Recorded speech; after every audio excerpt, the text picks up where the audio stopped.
We're going to be hanging out, seeing if they're trying to do any weirdness or just normal politics, which is oftentimes more incompetence than conspiracy. But we're going to see what's happening.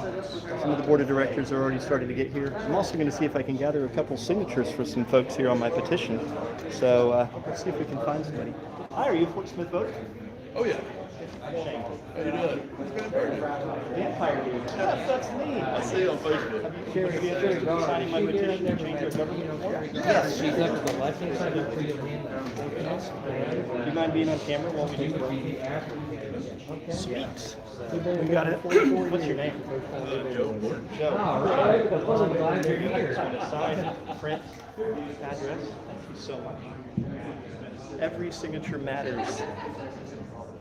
We're working hard. I'm Shane. I'm Aubrey. It's an honor to meet you.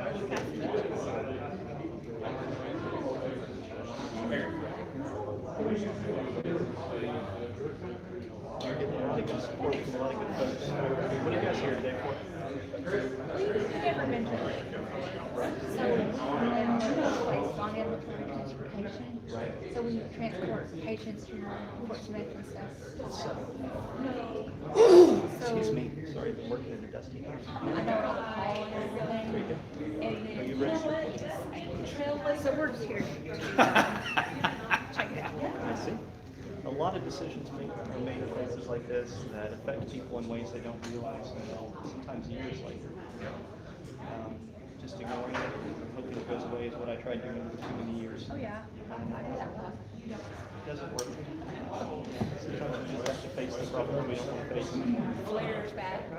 And I don't think it's like some people think, oh, it's conspiratorial and these people are backstabbing us. I don't really think it's that. I just think it's not necessarily looking at it from the perspective of how it affects you, how it affects you, how it affects me, how it affects everybody. That's my opinion most of the time. Positive intentions. Wow. There's some questions. You read the stuff on Facebook. Yeah, sometimes. Hi, everybody. Welcome in. Hi. Are you a Fort Smith voter? I'm sorry. Are you a Fort Smith voter? Yes. I'm Shane. Hi, Shane. Dave Carnahan. Nice to meet you. Nice to meet you, sir. Would you be interested in signing a petition to get a vote to change our government from an administrative-led to mayoral? Change. There you go. Right here. Thank you so much. You have a car on your license plate. Oh, so you're with them too. Oh, you must be proud. You quit calling Which is yourself which? big. This is my favorite car.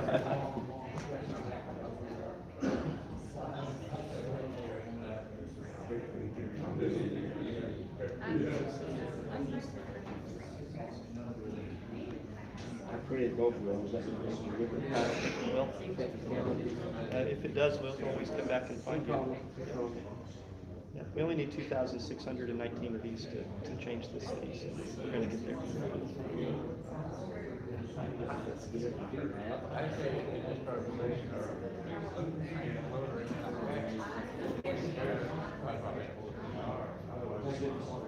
So, thank you very much. It's an honor. Thank you. Like it. That's amazing. 3 signatures just like that. Hello. Welcome in.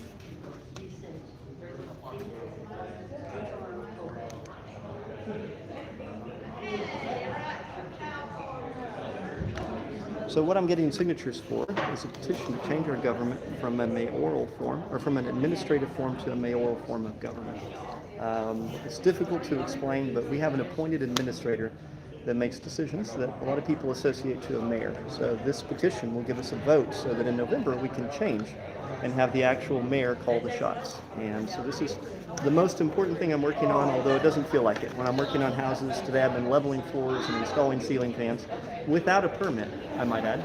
But we need to make this change. It needs to happen. Our city needs to get out of people's hair, and this is the step to make that happen. Thank you, Kelly. I appreciate you sharing with folks. The Vampire Mayor, followed by a dot, and then a com. I can't say all that together because it causes. Yes, I'm running for mayor. Well, actually, it won't affect me. It'll affect the next mayor that's elected, although I do appreciate you trying to find the self-serving side of this. It will be the next mayor elected. This will be voted on the same time as I would be running for mayor, so the government won't change until the next mayoral election. 2,619 in a city of 100,000 nearly people, like 96,000 people.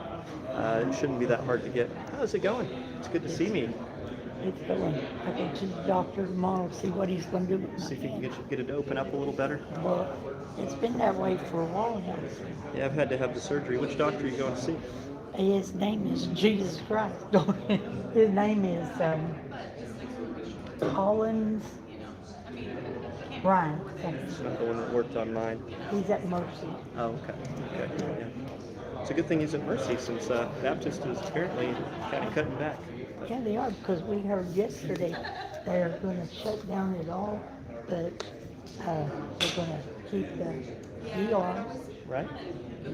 and for just the Hey, back. George. How you doing, buddy? Doing good. How you doing today? Good. You want to sign the petition? No. Yes. Oh, come on, you do. You know You you know, do. How you doing? sign that petition. I don't sign petitions. Well, You don't close your sign eyes any and petitions? Just sign I it. can't recall the last petition I signed. Well, this should be even more special if you sign this. I don't think that's proper time for it. I understand. I You understand. understand? I totally Wait understand. until but- after he gets out of being mayor, and then he'll sign Well, it. then it'll be too late. Yeah, There's always a time. because always. it's to give the mayor more say-so. It just depends on who that mayor is. Well, it depends on who the administrator is if it's not the mayor. It always depends on the person. Yeah, so. but again, but, you know, my take at this point is that, and I'm talking to mayors all across the state, Right? we don't want some of the issues they've got. Right? And so our form of government, my personal opinion, operates a little slow because you got 7 people making decisions rather Right. than one. Right? But they're more prone to settle on the right decision than one guy. I would say that if you have something that you want to stay exactly the same, an administrative government is good because it's good at maintaining. But when it's time to change, mayoral is faster in changing. And I think Fort Smith is at a point where changing would be a good thing for a while. And then maybe after we get settled into something we like, then going back to an administrative to protect that and run that makes sense. Yeah, I hadn't thought of that. That's a good thought. So is the guy that's supposed to be in town, is he supposed to be here tonight? What was his name? They was telling it on the news. Yeah, it's George McGill. See? So that's George McGill? Yeah, somebody knew who that was. Yeah.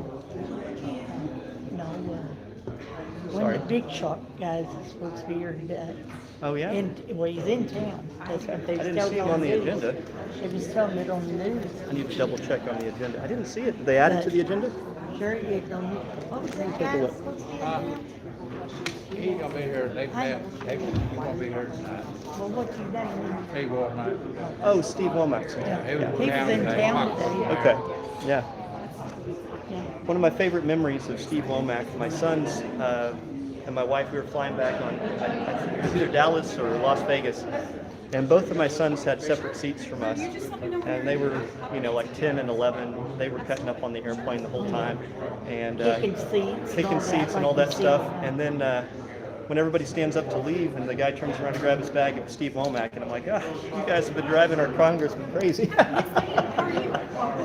Although it's okay, it's good for things. Hi guys, we're waiting for the city council meeting to start in just a minute, so people are starting to file in. No, it like somebody Right. you see on there said, "Get them kids out of here." Right? You can't vote for me yet, Fred, but if you will vote for me, I do appreciate that. Hey, Stephanie. Hello.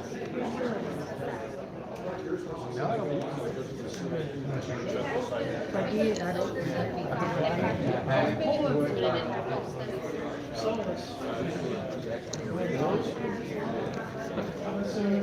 They're going to be starting in just a few minutes, but we're going to hang out for a little while first. See what kind of signatures we can get. as some people file in. I'm going to see if there's some people out in the lobby we can get signatures from.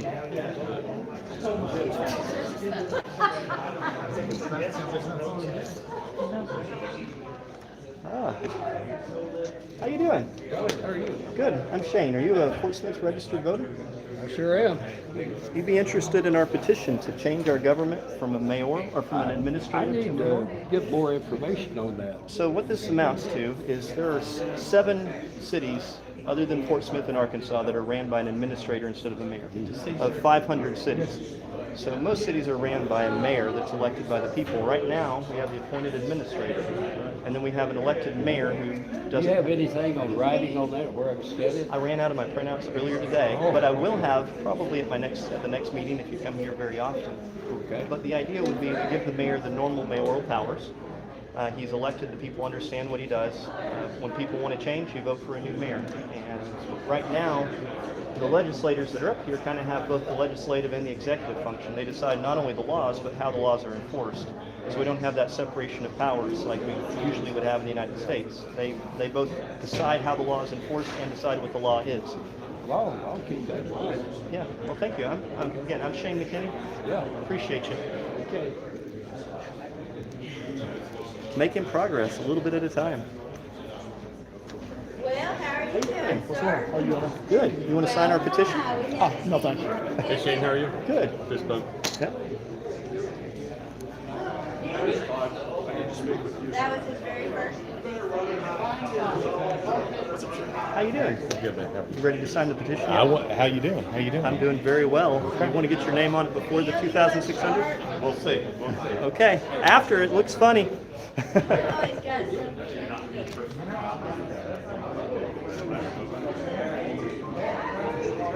There's always going to be a hater, no matter what we're doing. I could be healing the sick and raising the dead and feeding the hungry and all those kinds of things. And as stories have shown, people will still be haters on that. It doesn't matter what you're doing; somebody's going to have a problem with it.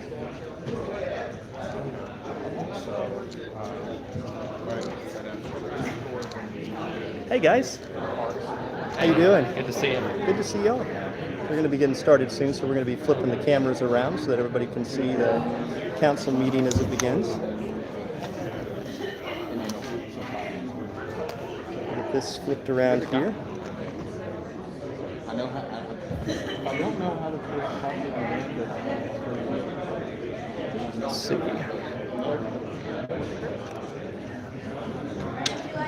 got 4 minutes.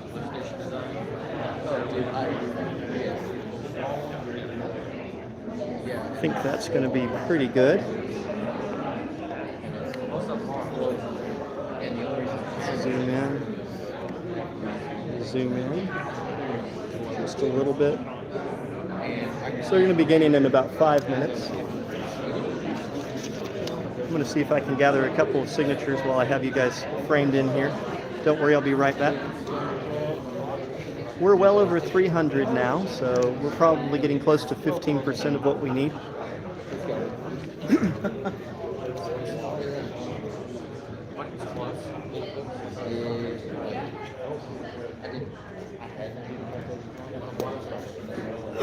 Excuse me.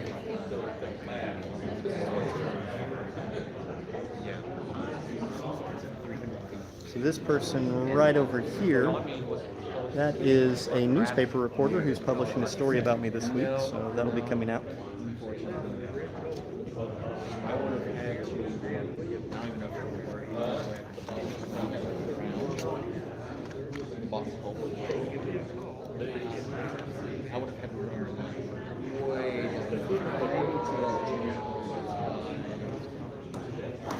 Silence this so we don't have the sound interrupting the whole time.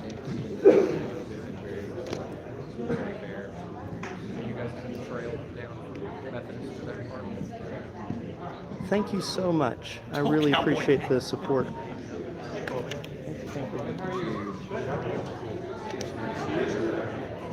Have I got 12 signatures on the petition? I live in Greenwood. Yes, I live out of town as well. Thank you, Shane. Of course.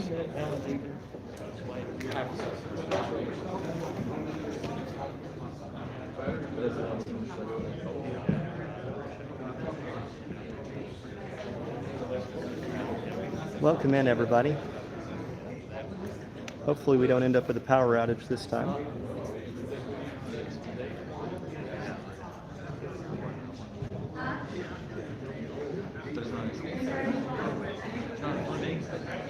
Trying to get the cameras just fine-tuned before we get started. I think that's going to be about where we want to stay. This is a Fort Smith City Board of Directors meeting. It's going to be starting in just a minute, and we're going to see what kind of chaos unfolds as we try to change our city this year for the better.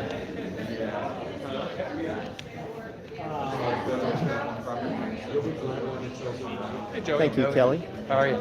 Wonderful, Joey. How's it going, bud? I've been making progress. We need to have another meeting sometime soon. Yeah, that's what I was just thinking. I was going to text you. I'm just kind of been out. I got another week and a half to go on finishing the house that I'm working on, and after that, I want to hit this really, really hard. I've got several people volunteers that have been gathering signatures. I'd like to talk to the River Valley City elders and see if we can get a plan on how we're going to attack it. I agree. I need to get into some of the clubs, Rotaries, and these others, and inform. I've put together a presentation. 1992 was when Fayetteville changed to mayoral. 19, okay. Up until 1992, Fayetteville and Fort Smith tracked identically on growth, population, and economics. 1992 is the year that changed. Yeah. And since then, Fayetteville has increased by 1,000%, and Fort Smith has increased by less than 100%. Yeah. And that's one of the catalysts. There's several points like that we can make. Yeah.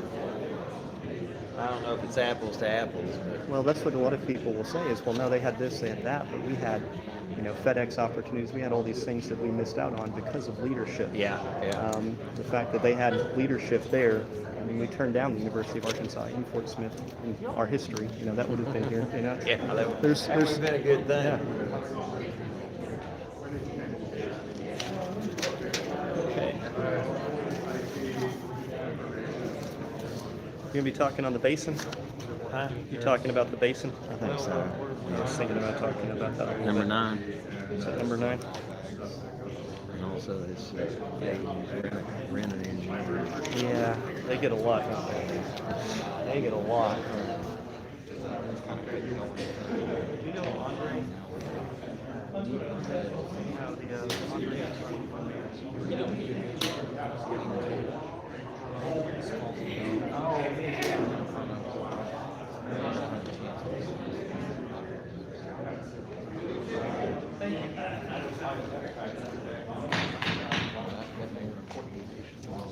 Good evening and welcome to the Fort Smith City Board of Directors meeting on this April 7th, 2026.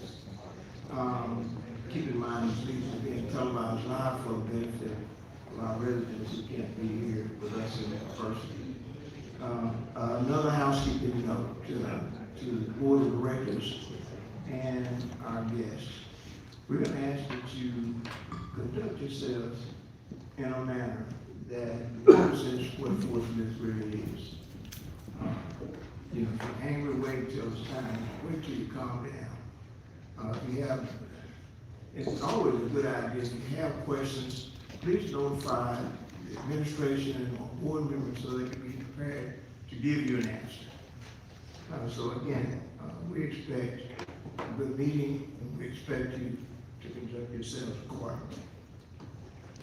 At this time, I'm going to ask Director Neil Martin to do the invocation, and Director Sellers will lead us in the pledge.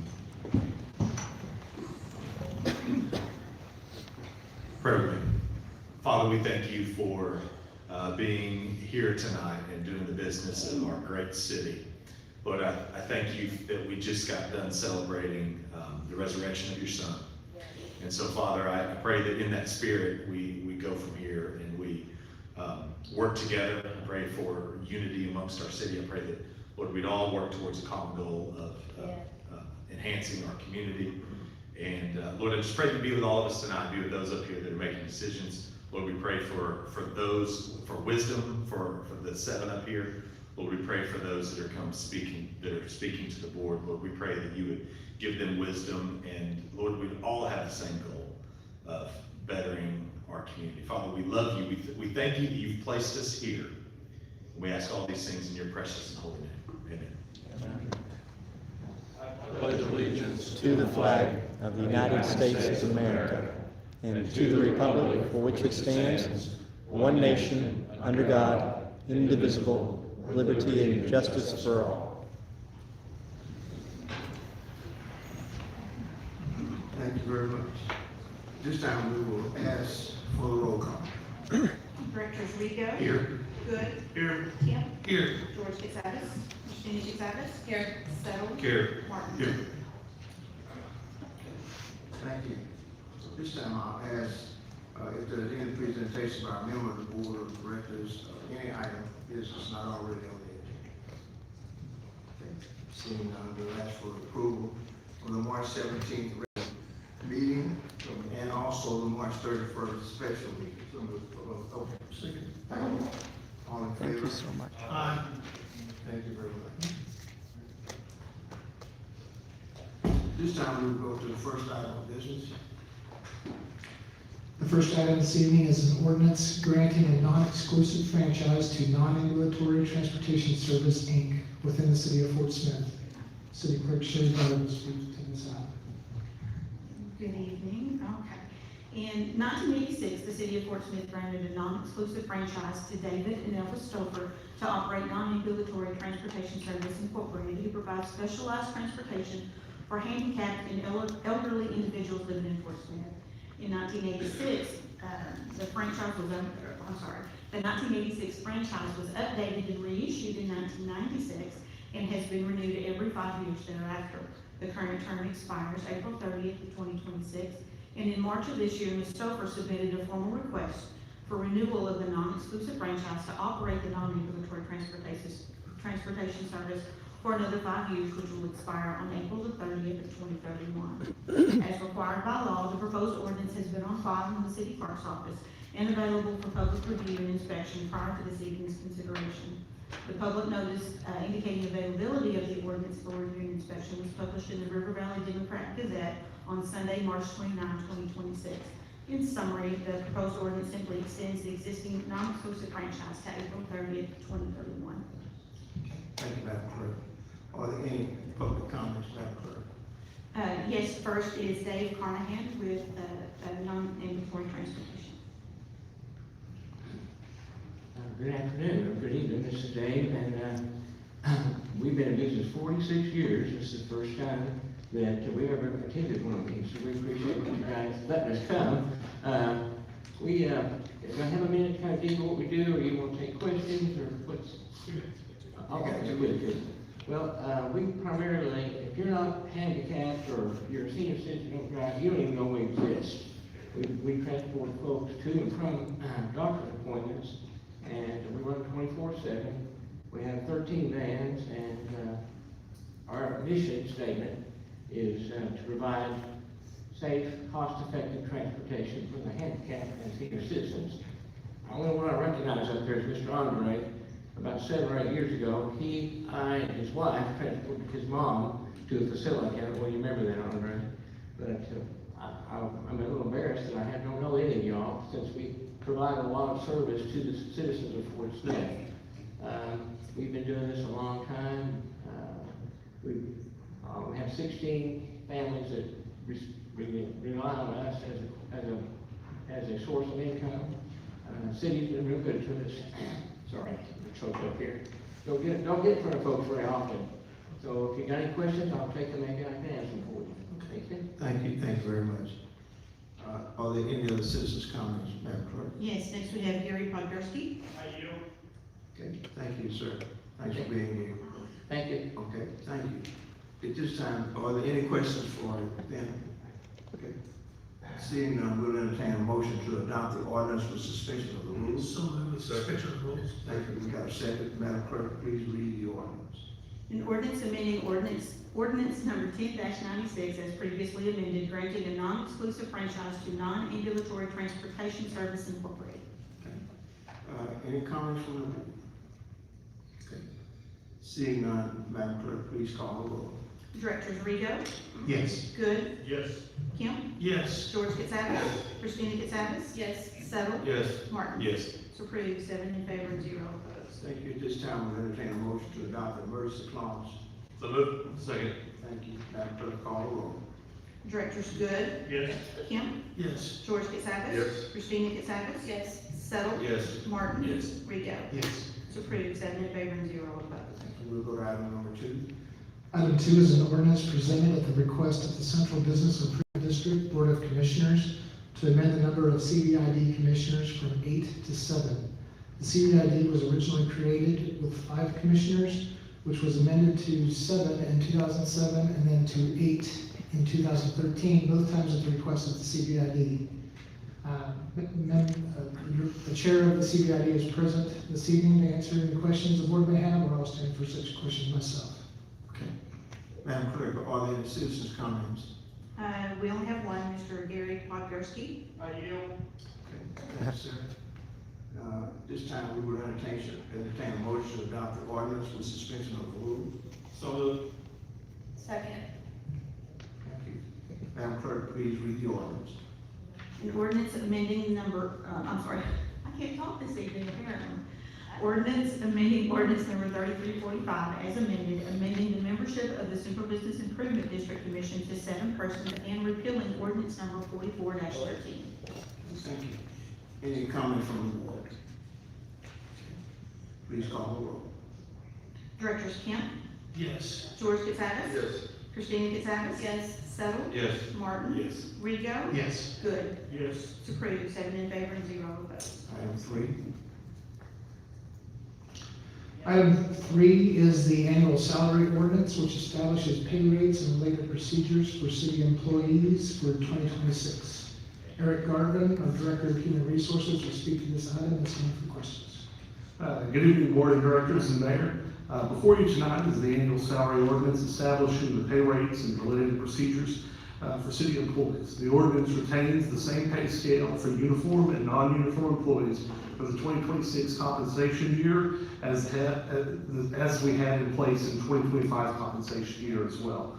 Additionally, this ordinance retains step increases for all eligible uniform employees, and this ordinance includes a 2.5% across the board increase for all full-time non-uniform employees. As you may remember, these pay increases were discussed during the budget meetings last year, and the funding for both of those increases were included in the 2026 budget that was passed last December. I recommend the board approve this ordinance, and with that, I'll stand for any questions. Thank you. Any citizens' comments, Madam Clerk? Only one, Mr. Gary Podgorski. I yield. Thank you. Motion to adopt the ordinance. So moved. Second. Thank you. Comments from the I'm board? sorry, who moved? Comments from the room? Even last week, they tried to stop us. Seeing none, please call the roll. Signed up in the Directors George Katsakis. Yes. Christina Katsakis. Yes.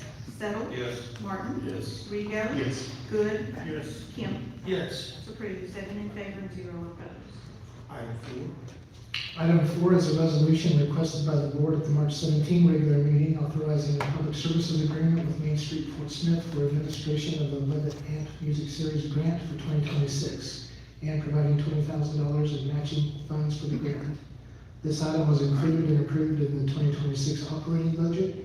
I see Ms. Hager is here from Main Street Fort Smith. If there are any questions, or I will stand for myself. Thank you. Okay, thank you. Madam Clerk, are there any comments from citizens on this item? Yes, we do have, I think 3, I believe we have here, but the first being Dan Williams.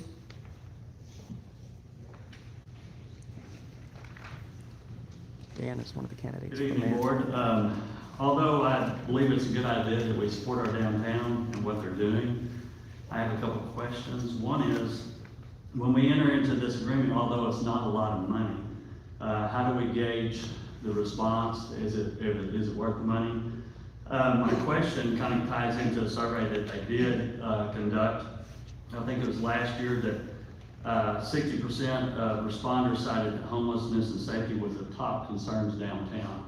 Why would we support something with this money, $20,000, if we have an issue that we haven't got fixed with yet downtown? And that's kind of my concern, is that good stewardship And is that something that we really need to do? So, although, again, I believe we're doing some things downtown that we need to do, the perception is that survey either lied or wasn't effective or something. Because otherwise, although $20,000 isn't a lot of money, citizens in Fort Smith, 25% of Fort Smith average household income is $25,000 or less. So you're talking about people's salaries here. Thank you. Thank you, Dan. Next, we have Crystal Cadelli.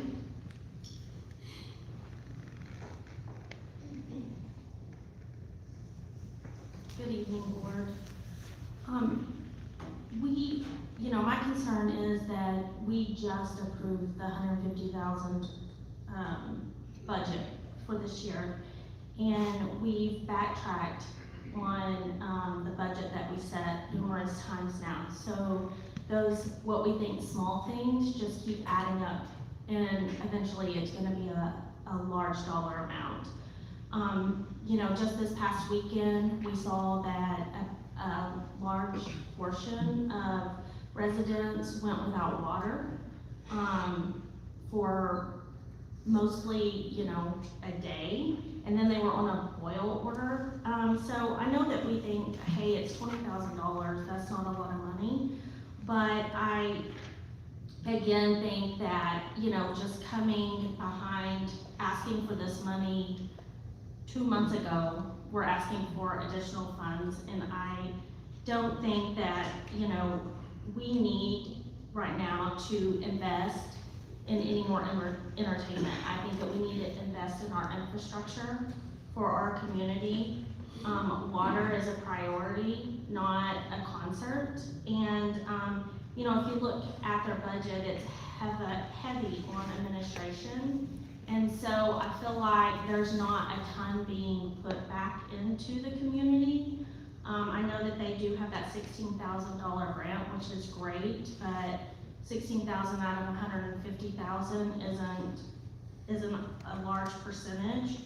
And I think Dan made a good comment that you put out surveys and you mail them with a water bill. I don't know how you put them out, but I think that if you look at social media or you put it out on social media, you're gonna get a good pulse on what this community really wants. Thank you very much. And last, we have Gary Podgorski.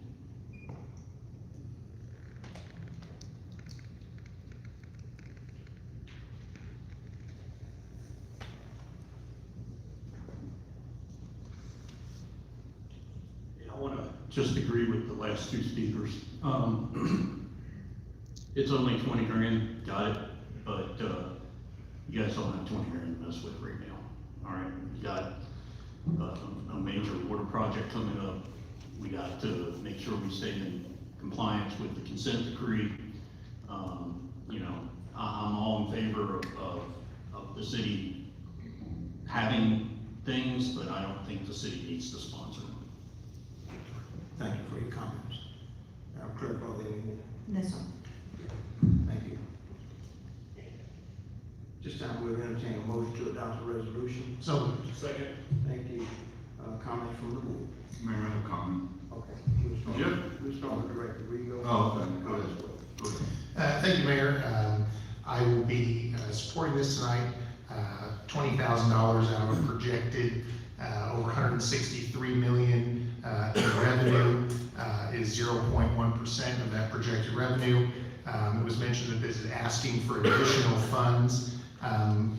It's actually not. This is an approval of a $20,000 expenditure that was budgeted for back in the budget process. We approved that budget by a 6-to-1 vote back in December. So this is bringing something forward that was accounted for during that process. I really appreciate the work that Main Street does. I really appreciate the work they do to secure other funds to go with this grant. And I know from conversations that I've had that the people who are able to attend this concerts and take the time to attend these concerts enjoy them tremendously. And I would imagine that the folks who have availed themselves of this opportunity would say that it's money well invested back into the entertainment options of our community. Thank you. Thank you. Director Wood, you're next. Thank you, Mayor. Excellent comments. Vice Mayor Rigo, I have to agree, this is just not a concert. No, I actually attend and have gone every year. First, I want to go ahead and thank Ms. Amanda Agar and the folks that you work with for all the other things that you do downtown, just not this concert. And again, it's more than a concert. If you go, you'll see there's another opportunity for people not only just to get out of downtown, but it's an opportunity for people to get out and meet one another, to have a good time. It's to be a part of a community. And that's what it's about. It's just not playing music. It's a diverse genre of music. So we bring out everyone from just about every culture. So if you haven't been out and participated, go out and enjoy some free music, enjoy the folks, enjoy the other things that Portsmouth has to offer. And the music is fabulous. So thank you. Director George Savage. Is Amanda here? Amanda, come up here a minute, honey. Let me ask you a question. When did we approve your budget? Was it 2 weeks ago, 3 weeks ago? When you approved the 150,000. the agreement, yes, the agreement for downtown services, I believe that was it was either March or February. Mm-hmm. Okay. Why wasn't this grant brought up then? Sure, so that's a good question. So this grant is through the Levitt Family Foundation, and they give us a set dollar amount per concert that we put on. We're required to put on a minimum of 7 shows a year. In the past, we've done 10. And we are required as a part of the grant agreement to match this locally, to get a local match for us to be able to get the grant. What percentage of the 20,000 is of the grant? I mean, what percentage is that of the total grant? So this year, we're gonna do 7 shows instead of the 10 shows, so we'll get $28,000 from the Levitt Foundation. Okay. So this would be a $20,000 match towards the $28,000, so we'll have to get additional funds, but the $28,000 is what the city has supported for the past 5 years. This is the 6th year for the concert series, and the city has supported it for the past 5 What do years. you estimate that brings back into the city sales tax wise? I can't put a dollar amount on it, I don't actually know, but I can tell you that we average close to 200 people a concert, and we did 10 last year, we're gonna do 7 this year. We're doing 7 in a row to try to gather more momentum instead of splitting them up, so we anticipate our attendance to be even higher. These are on a Thursday night, so this is like typically a night that maybe you wouldn't see as many families downtown. So we're trying to get more foot traffic downtown. It's about building experiences that whole families can enjoy and meet their community members. And our hope is they are going into the businesses downtown and spending some money while they're down there as well. Yeah, I just wish it had been brought up earlier to, so we could look it over and discuss it a little more. Yeah, we were told back at the end of last year that we were awarded another 3-year grant cycle. I actually had sent information out to the board. It was either in November or December, letting you know that we had received that grant and that we would be asking for the match again. So I actually sent that to you guys at the end of last year. Okay, thank you. Yeah, you're welcome. I think Director Neil Martin. Yeah, question for you, Jeff. If we've funded this before, I never see that we voted on it outside of the budget. What happened to, I know that Director Rigo Good brought this forward for a vote, but why would we even need to do that if it was passed and approved as part of the budget? We have budgeted for it in the past and made an administrative payment to that. I think it's more appropriate that we go through this avenue to have a services agreement that specifically authorizes the dollars. Okay. Yeah, Jim. So if it's a 3-year agreement, why don't we just vote on one time and be done? We certainly can.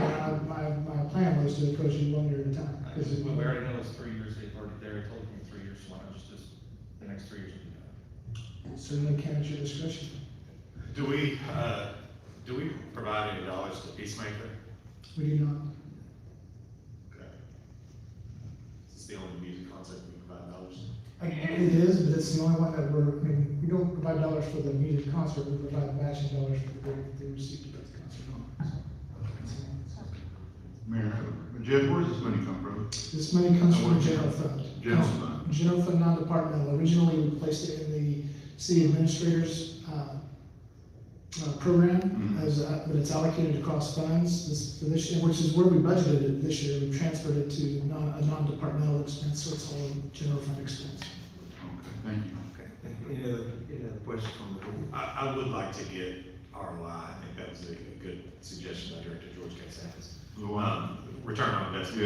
Yeah. You know, what's it bringing in? You know, can we measure that in hotel rooms, food, you know, all those kinds of things. All those things need to be measured. I would also say, just in response to that, that this is a series that's put on specifically for the residents who live here also. So, I mean, we are certainly trying to attract business to the downtown district, from folks that may not typically come down on a Thursday night. But it's not necessarily, a big attraction in terms of regional draw and this, where they could turn into that, depending on the kind of access we get. But I think that I don't think that would be the goal, is growth of this. Well, sure, but it's also providing amenity and activity for the folks who live here.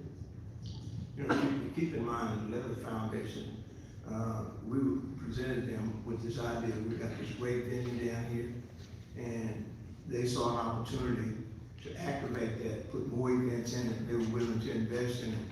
So, showing them the amphitheater, showing them that space down there, they thought it was a great opportunity to invest in our city, to attract more people downtown, and also it's free. Mayor, I'd like to make a motion to amend this resolution to cover 2026, 2027, and 2028 at the term of the $20,000 per year. Second. Okay, we got a motion and a second. Can I comment on that motion? Yes, you may. Jared, that's fine, but what, 2 or 3 years from now, what's our financial situation going to be? If 2 or 3 years from now, we're down to the last $20,000 in the general fund, George, that would be a catastrophe that will far outweigh the funding of the matching grant for the 11 amp music series. And incidentally, that's not going to be the case. Well, you don't know what the future holds. I'm 1,000% confident that we will not be down to our last $20,000. But I just wish this stuff would be brought forward before, you see what I'm saying? When something is brought forward and when people take note of it are often two different things. Yeah, but I think it would be good business to know ahead of time that this was coming. Like when we approved their budget, well, we're gonna need a grant for 20,000 in, a few weeks. Because it reminded me of the water slide deal. It's just gonna be 2.8 million, or 2.1, now it's 8 million. So, no reflection on you, Randy. I'm gonna abstain on this, but I know it's gonna pass, that's fine. That's fine. Okay, thank you very much. If there are no, Director Good, you recognize. Yeah, if the board didn't mind, I'd like to, Amanda, would you mind coming up and speaking to the return on investment aspect? Me personally, I consider this something more along the lines of parks, things that we invest in, and that's part of what we do when we invest in ourselves and in the community. But can you speak to that ROI, please? Sure, yeah, sorry. So I don't have like a definite economic number for you, but I can also tell you that most of the headliners that we bring in, so 10 over the past 5 years, and then in their entire cruise, because it's usually not just one person, they do stay in the hotels downtown, they do eat in the hotels downtown. And somebody had mentioned the survey that we did, and one of the things that I think is so great about the 11 Amp Portsmouth Music Series is it eliminates barriers for our community to experience high caliber music together. It's in one of our beautiful public parks at the Harry E. Kelly River Park. So we are using that park that is, I would say, probably twice as much as it is throughout the rest of the year by us having our event there. It's free for our community to attend. It is multi-generational, so we have a kids zone with a bounce house. Everything is free. We even provide food for people. We have snacks for them that are free.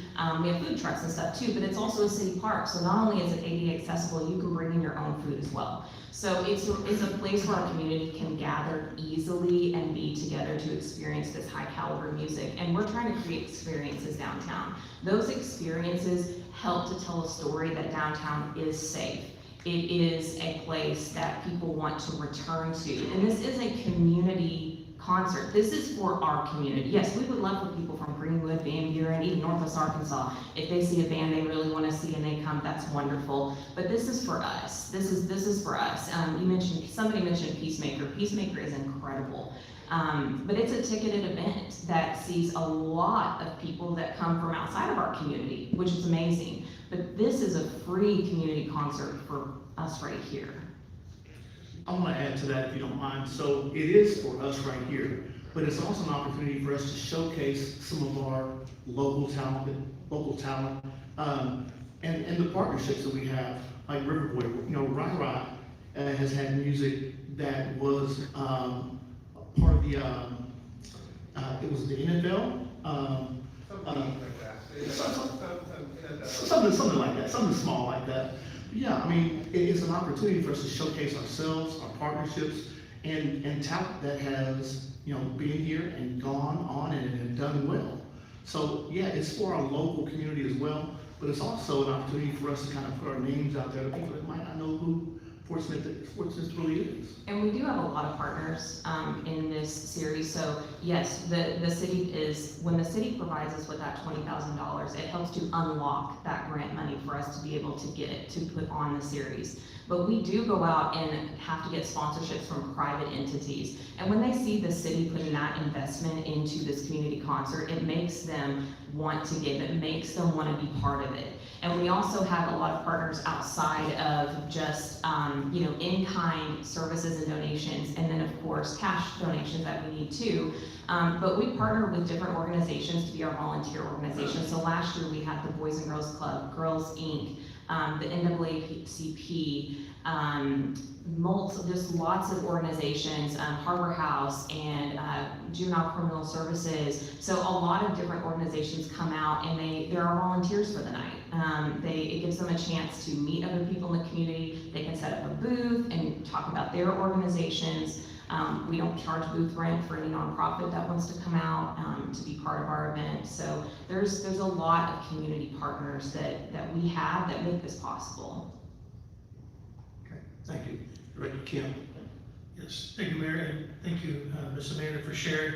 I did pull up your email that you had sent to the board on January 9th, just talking about this, and you even had a line here that said, because of the success achieved during the previous grant cycle, the Levitt Foundation has awarded Fort Smith another 3-year grant cycle. Could you speak to what did they find so successful? Because obviously they could have awarded the dollars elsewhere. What did they like the most about what we did during those 5 years? So we have a really great reputation within the Levitt Family Foundation and artist community for being a community that is very welcoming to artists who are traveling from out of town. They like staying in our hotels, they like staying downtown, they love getting to meet the community. The Levitt team, which is Main Street Fort Smith, puts on the concert series, but we have a team of volunteers that we call our Levitteers. Our committee, and they are like a well-oiled machine.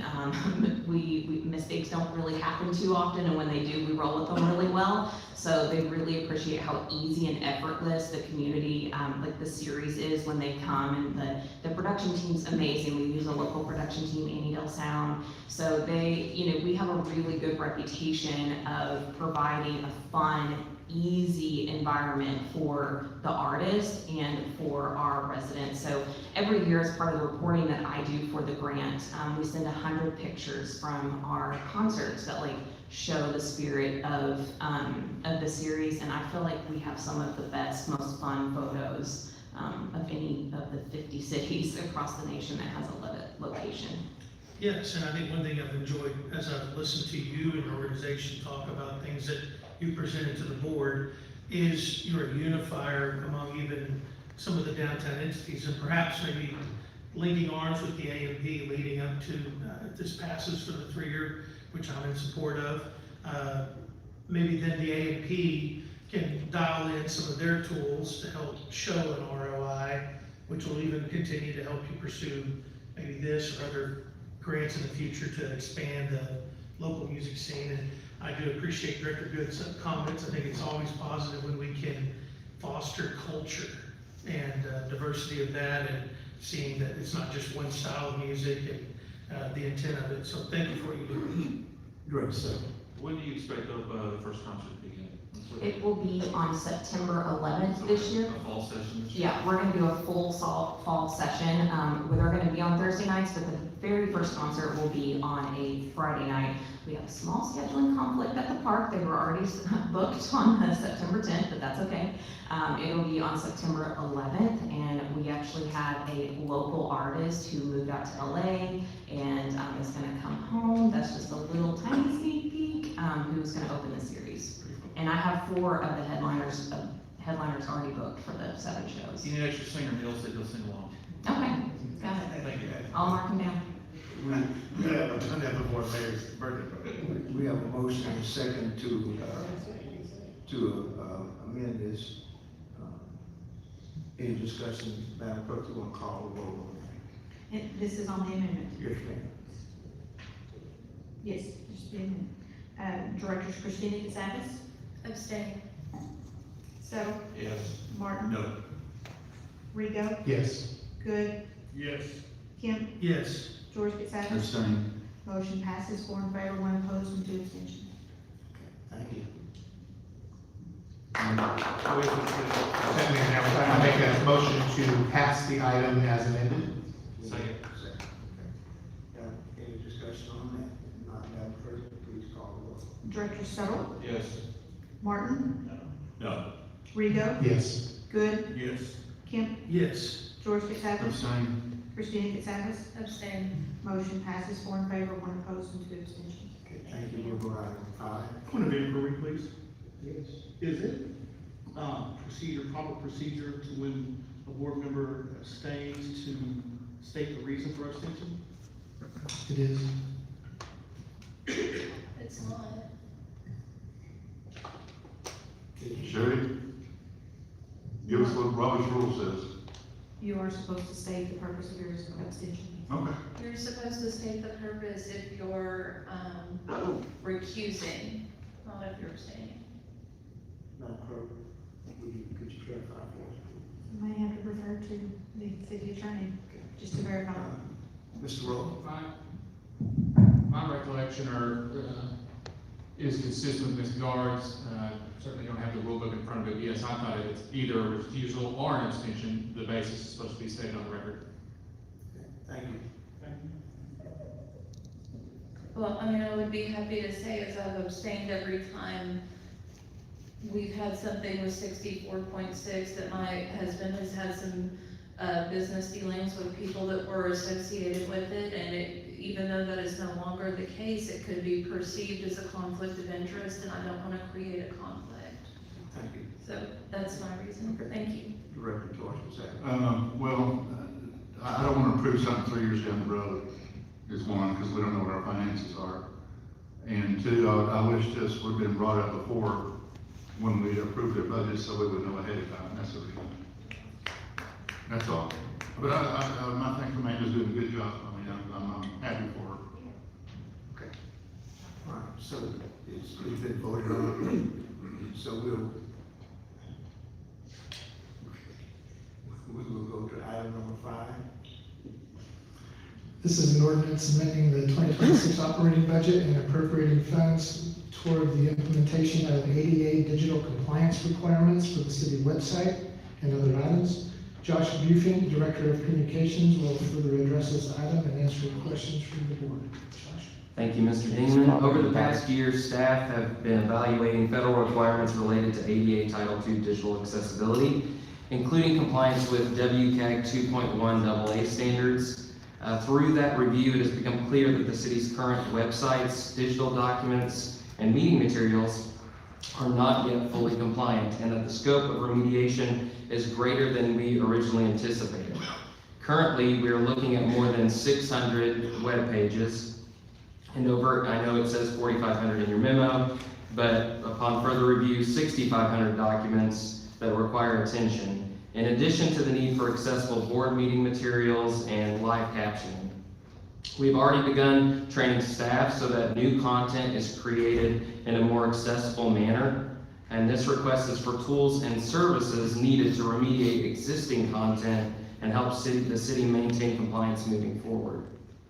The total cost is approximately $35,000, and the request is to use unobligated general fund dollars for that purpose. This investment will help the city meet its legal obligations, reduce potential risk, and ensure that residents have equitable access to public information and services. In fact, the CDC actually states that it estimates that 1 in 4 U.S. adults have a disability. It will also provide staff with tools and support necessary to maintain compliance and move forward. Our city attorney, Colby Rowe, and I can answer any questions you may have today. Okay, thank you very much. Are there any citizens' comments? Yes, Mr. Gary Podgorski.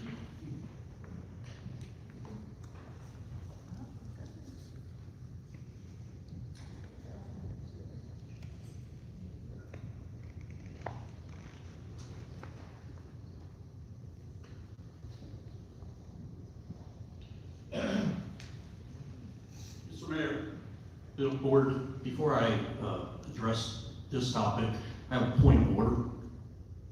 You recognize? I'd like to know how the board can make a major amendment on an agenda item and not allow citizens' comments on the amendment.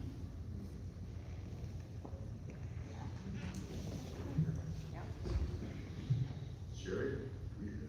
Well, we are within our realm of responsibility as the legislative body to amend the documents that are in front of us. There is a sign-up period that takes place. I believe that you signed up to speak on that item and then deferred or neglected to utilize your time. And so the way the rules are now, they contemplate comments at the beginning of the process from the citizens, and then we enter into our legislative process where we're able to make amendments and make changes as we have the ability to do so.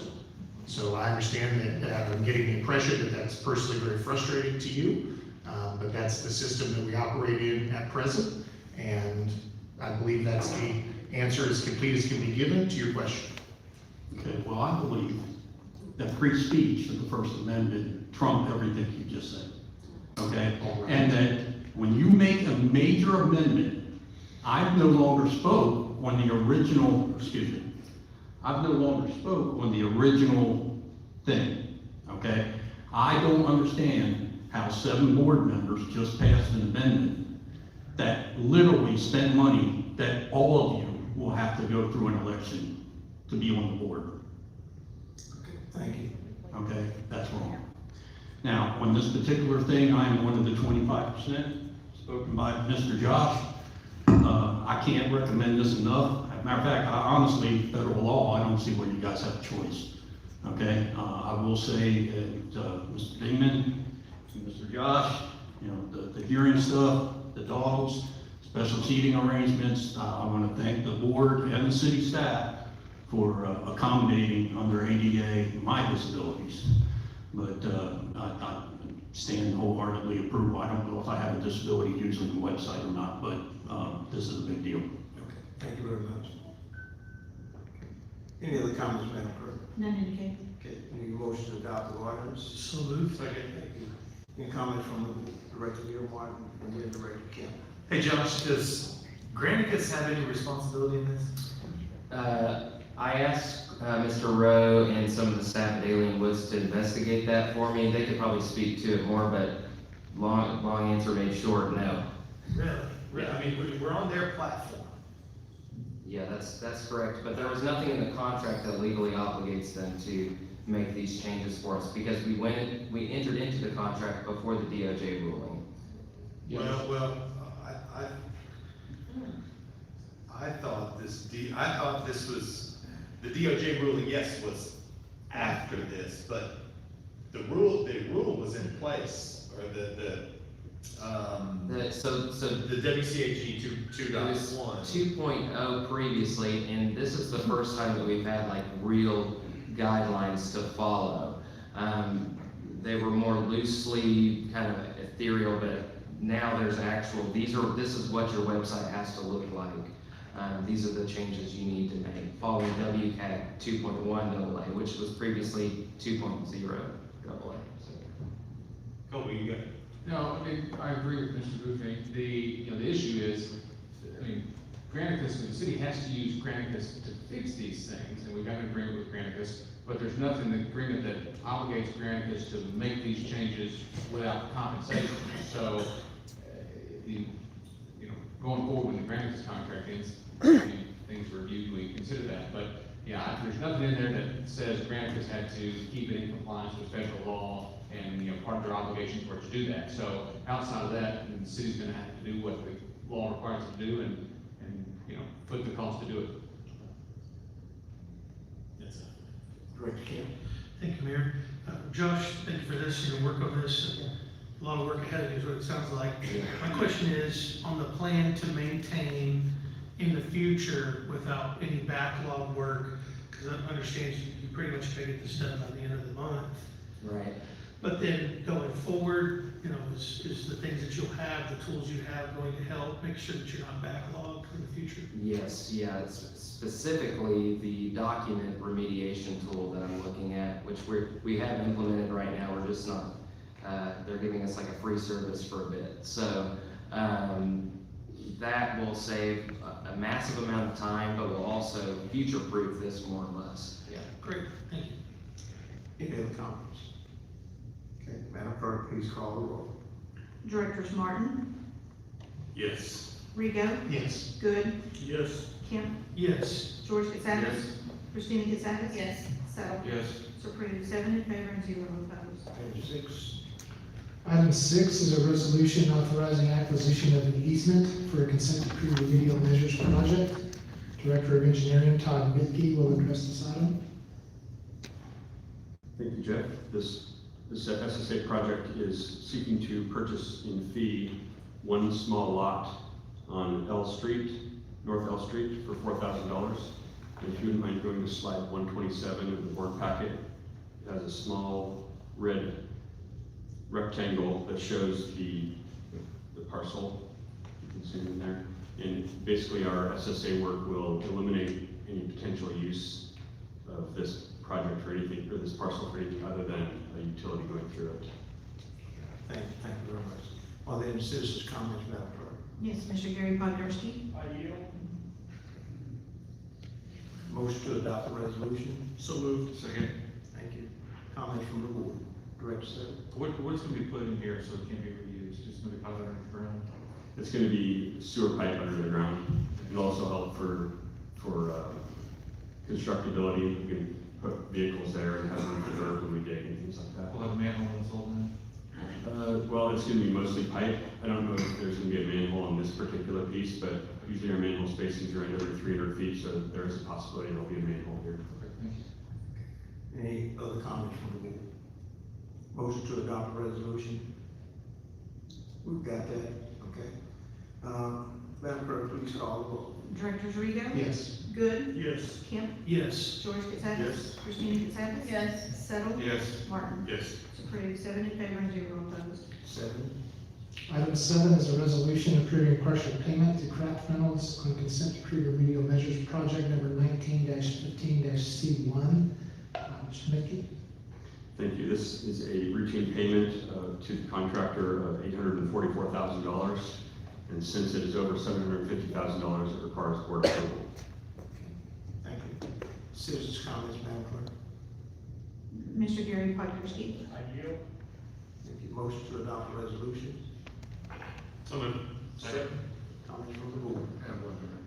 Director Cassatt, George. 850,000? Yes, sir. Do we not have the people on staff to do this?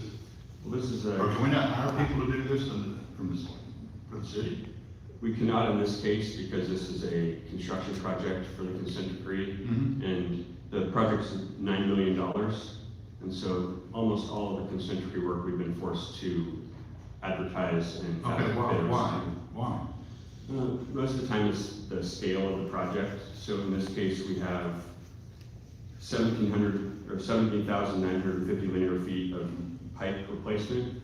And to have a staff to do that, we would have. Well, in other words, we don't have the people. Correct, sir. That's basically it.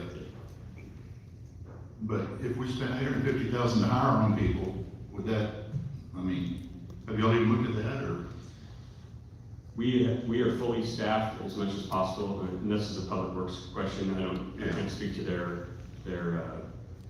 I mean, we're spending millions and millions of dollars on outside work.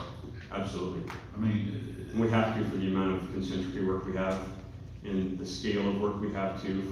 For instance, later on the agenda, we talked about the Euclid lane that was just advertised for in a bid for 1.3 million. And those are the type of projects where you need bigger equipment, you need more traffic control, and some cities may do some of it, but I have yet to see a city that can do that size of a project in-house. But we have done a lot of work in-house for concentrically related and waterline related projects. But for $9 million, we just couldn't handle that. okay, thank you. Absolutely. Any other comments from the board? Madam Clerk, call the roll. Directors Good, Yes. Kemp, Yes. George Katsakis, Yes. Christina Katsakis. Yes. Stover, Yes. Martin. Yes. Rico. Yes. It's approved, 7 in favor and 0 opposed. Next item.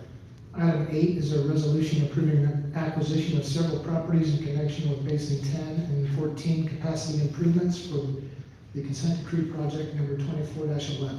Mr. McKee. Thank you. This is for a parcel of the former Union Pacific Railroad, and currently the May Branch Trail is located on top of it, and we have appraised the project area, and this area is currently abandoned, but the Union Pacific Railroad still owns it in fee. So we are requesting to acquire the property for the appraised value, which is $203,000, so that we can avoid the possibility of the railroad ever building on top of our new sewer pipe. Thank you. Any citizens' comments, Madam Clerk? Mr. Gary Podgorski. I yield. Thank you. Need a motion to adopt the resolution? So moved. Second. Any comments from the board? Director Kemp?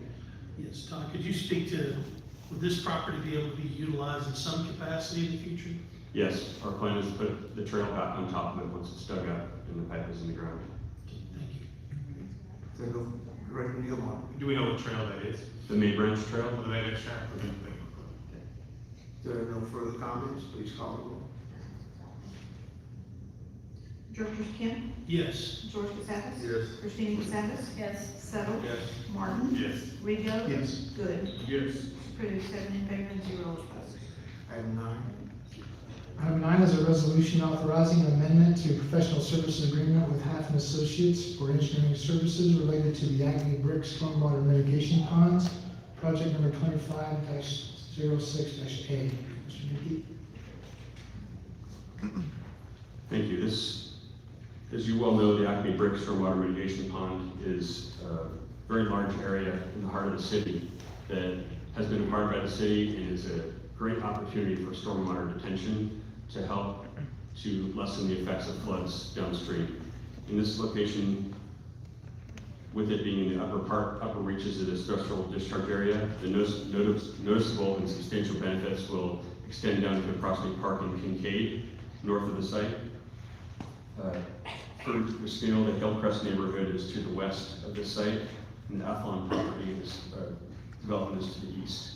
So we are proposing the 3 different ponds in this location, and we already have a contract with Half Associates, but due to previous comments and discussion among the board, we are undergoing the recommendation of an amendment to help them bring more options to you so that you can make appropriate decisions, wet pond versus non-wet pond, costs of different features in different areas so that you have more control over that. But there's a lot to go through, and Alan from Half Associates is here to answer any questions, and we'd love to answer any questions you may have. Okay, thank you. Any citizens' comments, Madam Clerk? Yes, we do have several. As Mr. McGee did say, Mr. Alan Deaver is here to answer any questions. Okay. And then for public comment, first we have Joey McCutcheon.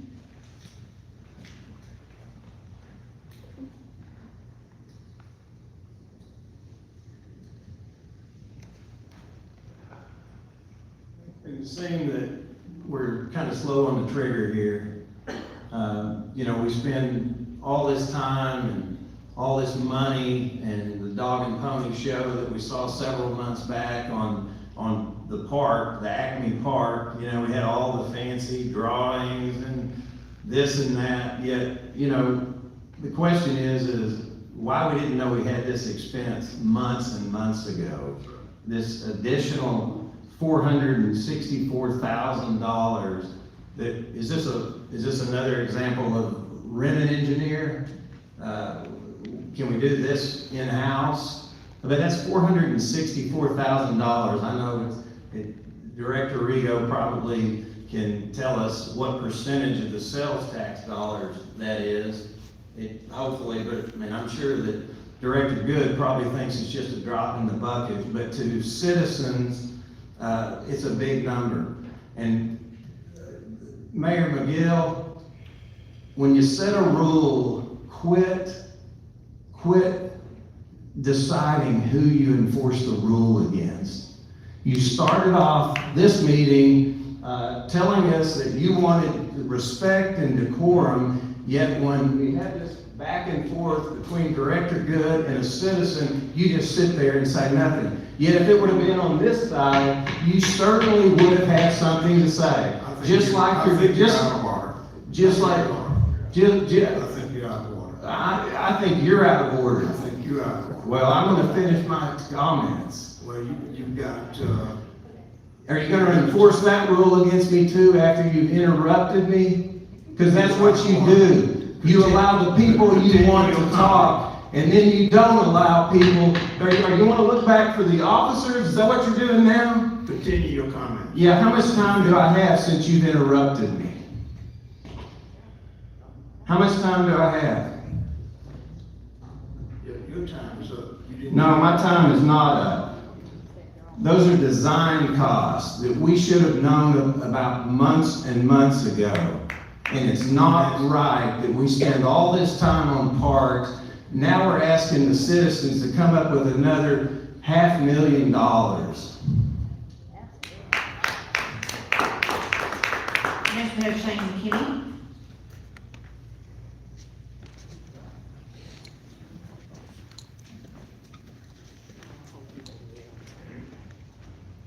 I kind of feel weird following that. He had a lot of energy. So I had a really cool video last year of a guy kayaking down 16th Street, and we had a heavy rain for about an hour and a half. I've got a kayak now ready, so if it rains real heavy, I'm going to get like a couple million views on a video. It's going to make me a lot of money. And this seems like it might interfere with some of that. So that means it could cost me money. So, you know, I don't really want to be pushing a lot of cars out of Grand Avenue and 16th. I've pushed a lot of cars out of there over the last 4 or 5 years, and that costs the citizens a lot of money. A lot of them, they can't afford it because their cars get waterlocked and they don't get the street closed, or when they do, they don't pay attention. So there are some negative impacts with the flooding, and I understand that, but I think the things that we can do to mitigate that are important. But I also kind of agree with, like Joey, these costs have a way of escalating over time. Is there a way we could figure out a more correct estimate of cost before we get started on something? What is the reasoning why we keep having these projects that continue to creep? When I was doing web development or when I'm planning a house, project creep is something we always have to plan for. Like, what are we doing to address project creep in advance so we don't need to have these heated discussions later? I think as a board, that's the question you guys really need to be asking of yourselves. Why is this over and over and over again a problem? Trying to spend the minimum up front, I understand, I think that's a valid goal. You want to be good stewards of the money, but being accurate stewards of the money in advance would probably cause the citizens to trust y'all a lot more. Just kind of a thought. And again, if you guys fix this water problem, that could cost me money on a video that could get a lot of views, so don't be too big of a hurry on that. Next we have Crystal Cadelli.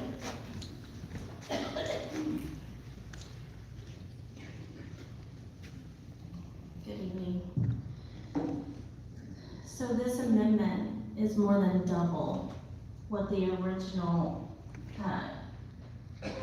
design cost was going to be.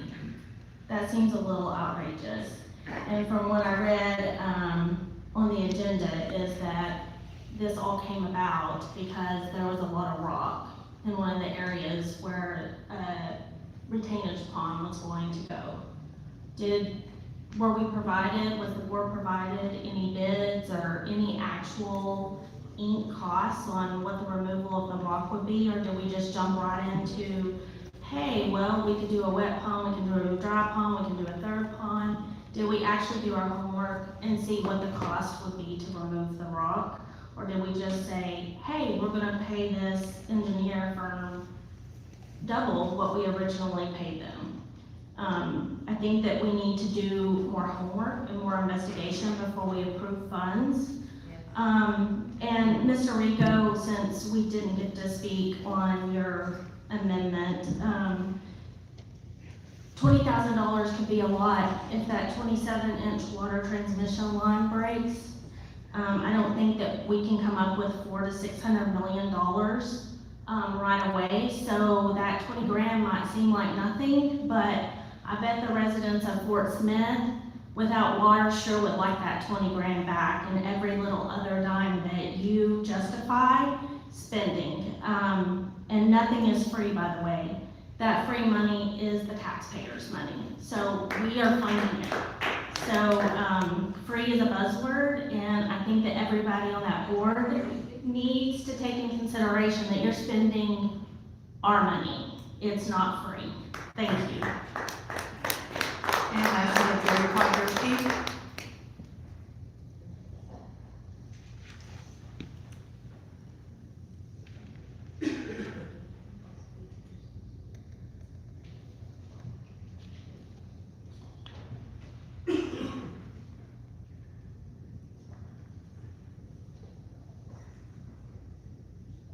So as many of you know, Mr. Gustavus is my ward director.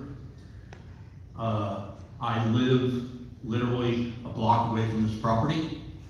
My across the street neighbor 2 weeks ago put in $1,000 of his personal money to shore up his rear back property line, which is Mayberry's.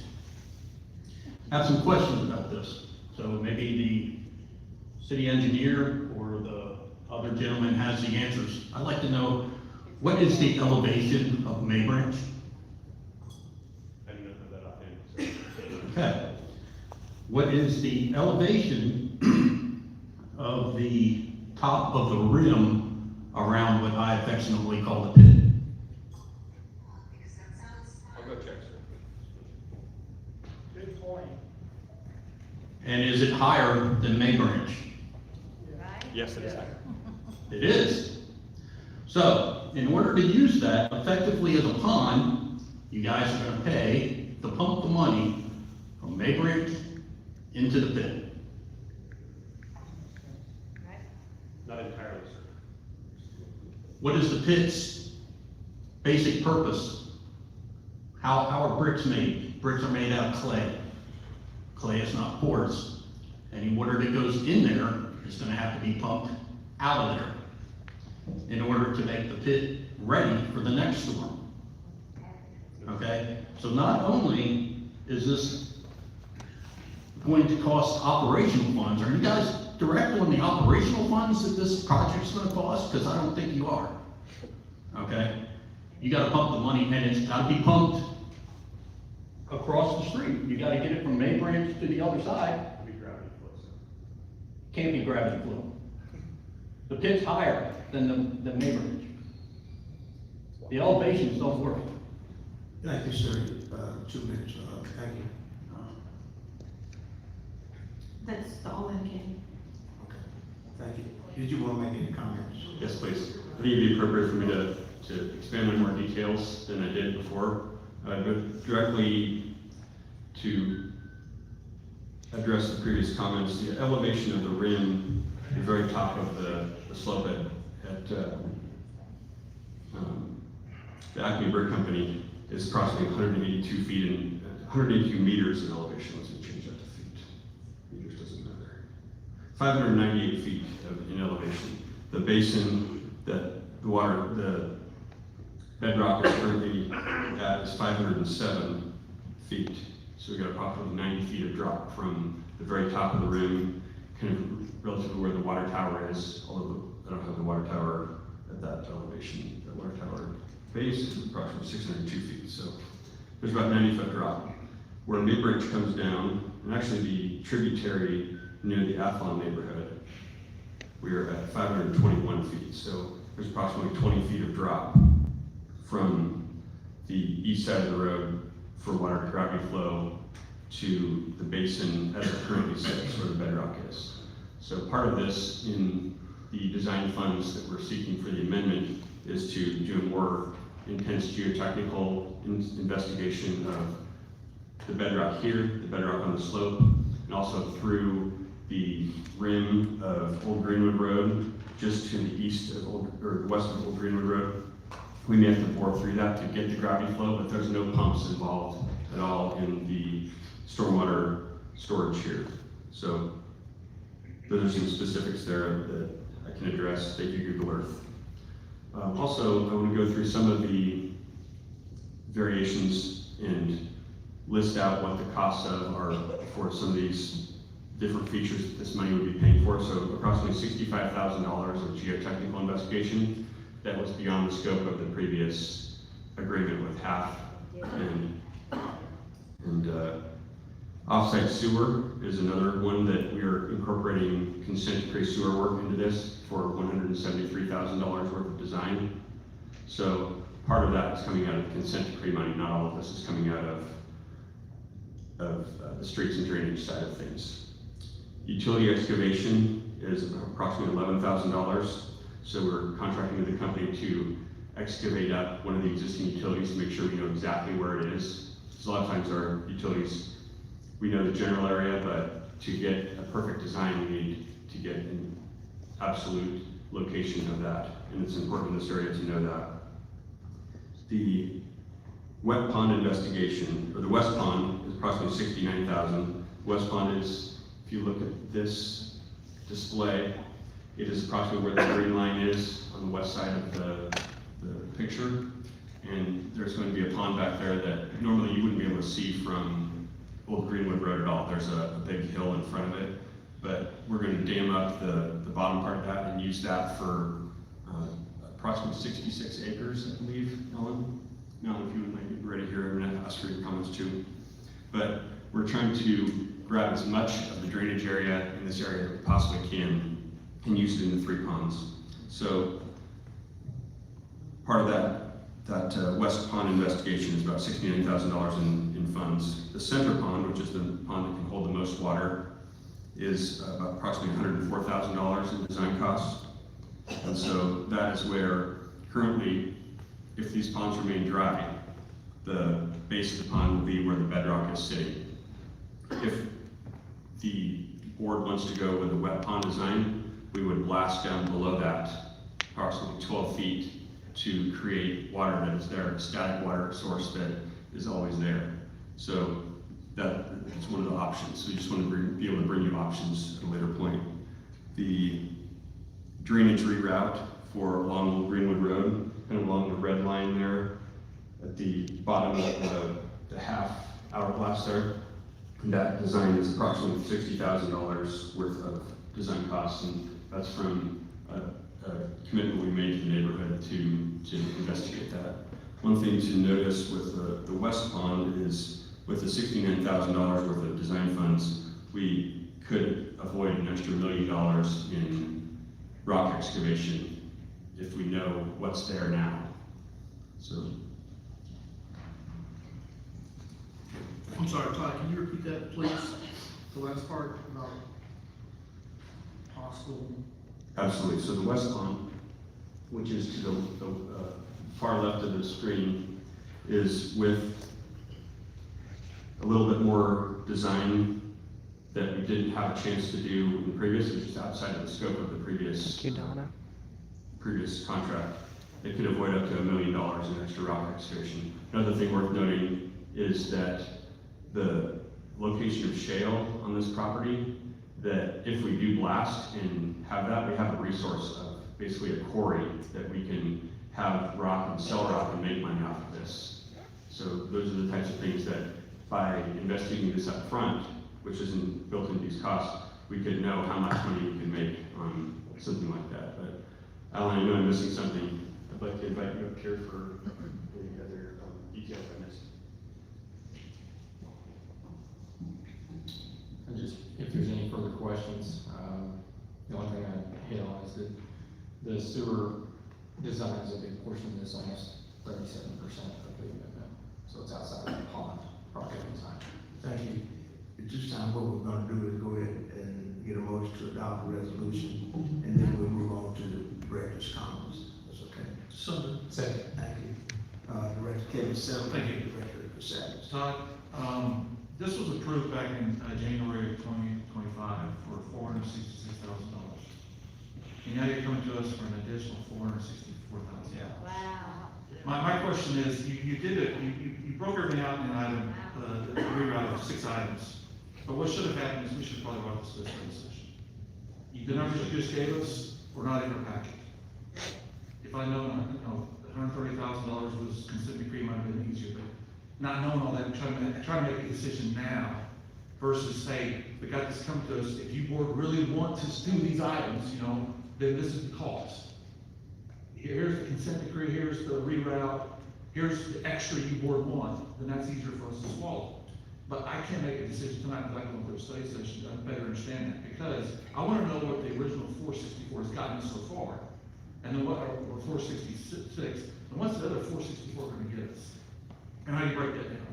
To me, I think that would answer a lot more questions instead of causing more confusion and questions and board. I think it'd be simpler, just table this, bring it to a study session, spend a few minutes, items 1 through 6, a slide, this is what we're gonna do, this is how we're doing, here's the picture, here's the bore spot, here's the pond, because the original packet that back in the day has 2 ponds, and what you talked about was where the wet pond was gonna be at. So I'm trying to put more where that 3rd pond is versus what was put in there in January of 2025. So I'll be making a substitute motion to table this, but that's a Director Christine Savage. So, Todd, where this red line is, that's where we're rerouting the sewer. That's where the existing sewer main is, yes, there's a reroute. So just north of where this red line is the ball fields. And I know there's a sewer overflow there quite often anytime it rains. That's one we get fined on, correct? If it has Well, been, stipulated penalties. I don't know specifically, but if it is an SSO, we would be fined on I it. think we just got resolved last year. We already made it everybody. Yeah, before. So that's already, okay, never mind then. Never mind, we, when we were presented with the renderings, I remember, one of the gentlemen from the audience said, these renderings look like hard scrabble, you guys need to go out there and see what it really looks like, and we did. And you took me out there, and we, at that point, we were only talking about 2 ponds. So this does feel like it came on quickly, so I would agree with Director Settle that I think we need to send this to study session with a little more information. To clarify, we did have 3 ponds in the January presentation, but I want to be as descriptive and be able to answer as many questions as I can, especially in the study session. That's a great comment, so more than willing, of course. Thank you. Director Rigo. Well, all I was gonna say was that, they're, in the long run, it seems like based on reading the materials that were provided, that having a 3rd pond constructed for a little bit further to the west would alleviate the construction costs of going deeper into the rock quarry, not having to do as much excavation there.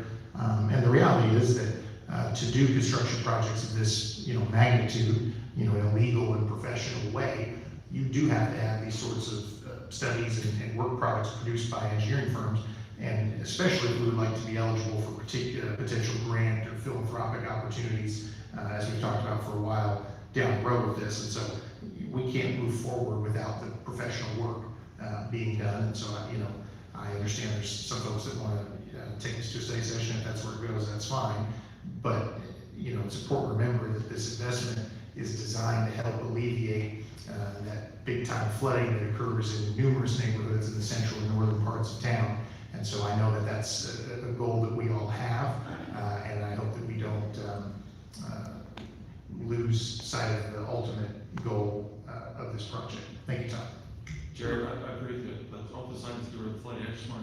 understanding of everything is visually, where the three ponds are at, and we're drawing, where all those pieces, that's all, and how each piece plays into it, that's what I'm looking for. Thank you. Director George said. Why wasn't this discovered from the get-go?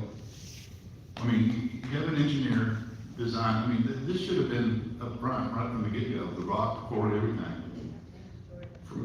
This is before I came, but from my understanding of the 2025 agreement was not full design scope. Well, it was two retention ponds, what it was gonna take to mitigate the flooding in Mayberry. Now we're coming back, well, we need a third pond. I mean, this doesn't make sense to me. Are you an engineer?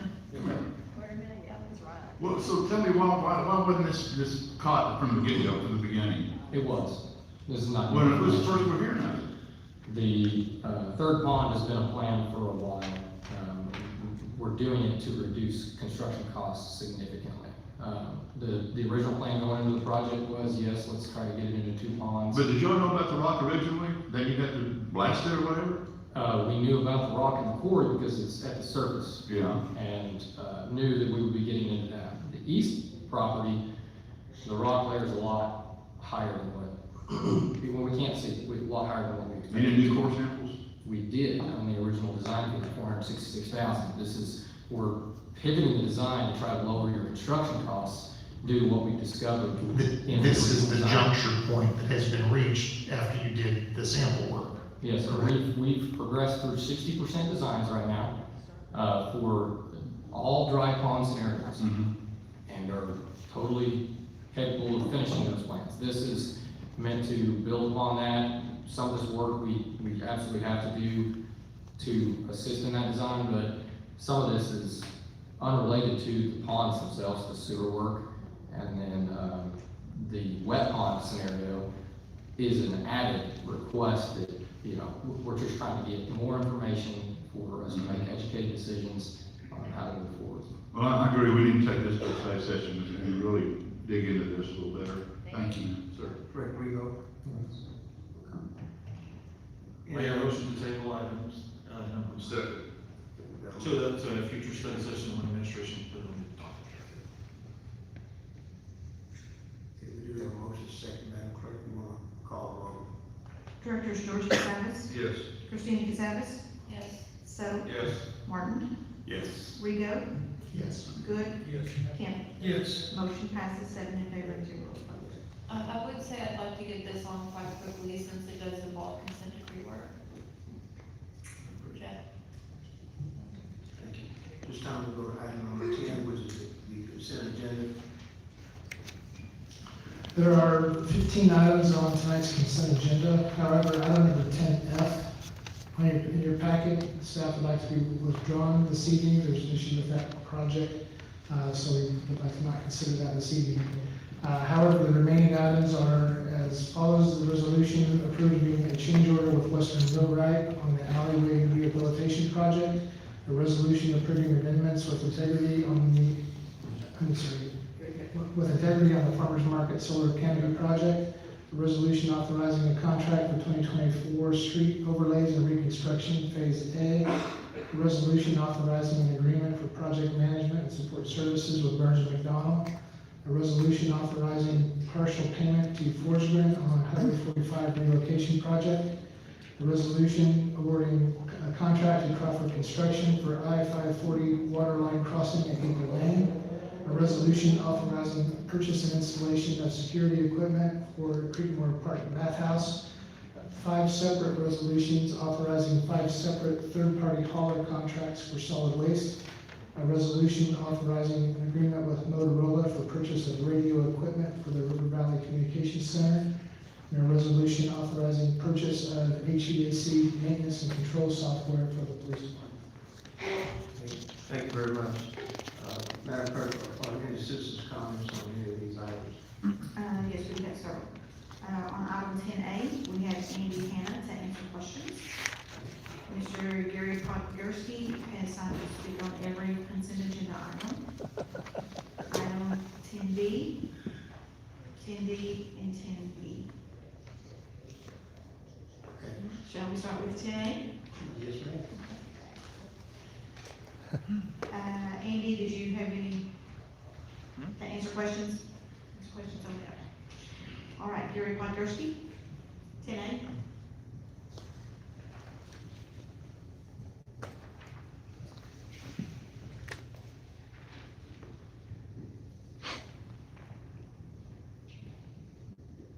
On 10A, I yield.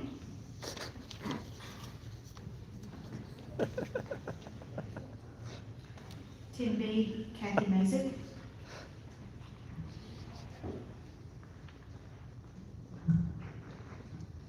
Nice to see everybody tonight. I'm here on behalf of the management and the vendors of Fort Smith Farmers Market. And I'm just here to thank everyone involved in bringing the solar panel project at Second and Garrison, where the farmers market is located and has been for 23 years, to a very near completion. I'd like to thank Board of Directors for their vote of confidence in the mayor, and thanks to Director of Citizen Services, Joshua Robertson, for listening to our needs from the beginning of the project and informing us as the project went along of what was going on and what was needed and what they were doing. And I could go on about this for about an hour, but in short, we are completely delighted and feel very blessed with the outcome of this project. We weren't sure how the public would react, but it hasn't taken long to find out that citizens seem to be thrilled with the look and the feel of the panels, and we've had very positive and uplifting comments about it. It's a big win for the whole city. I think as the time goes by, that many groups in Fort Smith will be able to use this venue besides us. It's going to be a nice thing for everyone. Joshua Robinson made sure that our requests for a few electrical outlets were granted, and now all we need to do is get the flip switch down or get busy. The electricity gives us the ability to replace generators that are noisy and it's kind of stinky, and we'll be able to supply electricity for small freezers with fresh beef, chicken, pork, lamb, small refrigerators for eggs. And last year, Arkansas legislators passed 2 raw milk laws, expanding where raw milk and other dairy items could be sold, and Act 125 opened up sales to include farmers markets, which requires refrigeration, which requires electricity. So now we've got a new dairy farmer, we've got electricity, and we're ready to go. And when I found out about the passage of this law. Thank you, 2 minutes up, man. Just 14 seconds. Just 14 seconds. 14 seconds. And I got very excited about this while I was telling my husband about it. I said, now the farmer's market can sell milk that comes straight out of a cow. And he said, calm down, I'm pretty sure that's where it's been coming from all along. Thank you, everybody. For TV, we also have Gary Podgorski.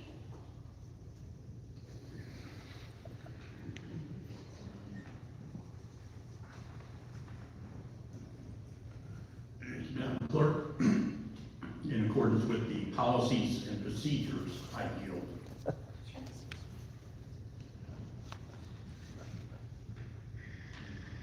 Item 10C, Gary Podgorski.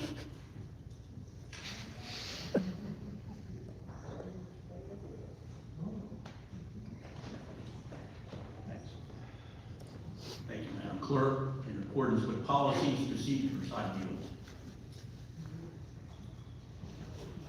For item 10D, we have Joey McCutcheon.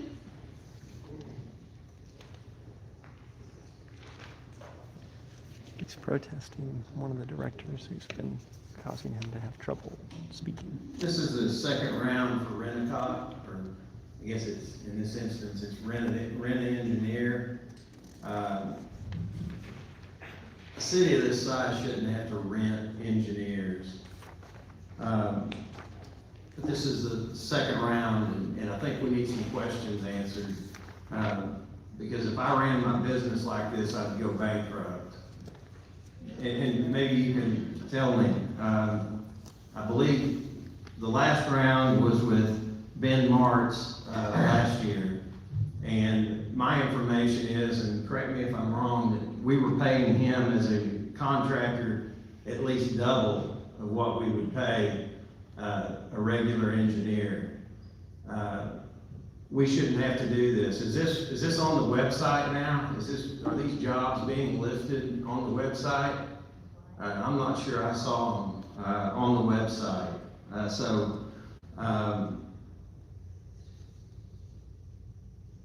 You know, $425,000 for 3 months, I believe, full-time service and 6 months of on-call service.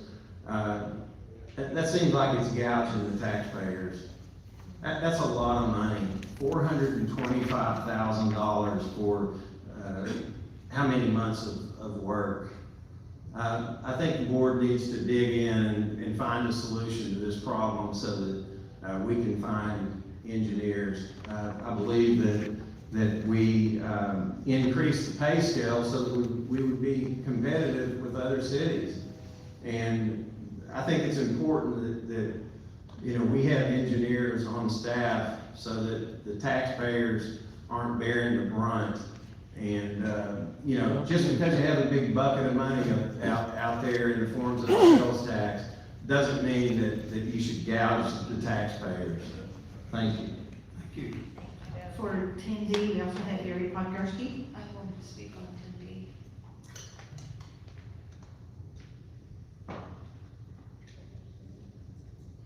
Go ahead, Chief, we got time to talk.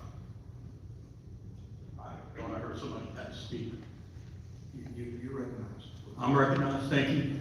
Madam Clerk, thank you. In accordance with procedures, I'd like to yield. We moving forward with all of the consent, for all public comment? Record this out, we might pull the discussion. Any other item to pull off for board discussion? Okay, Ms. Christine, you recognize. I had wondered why these jobs weren't on the website.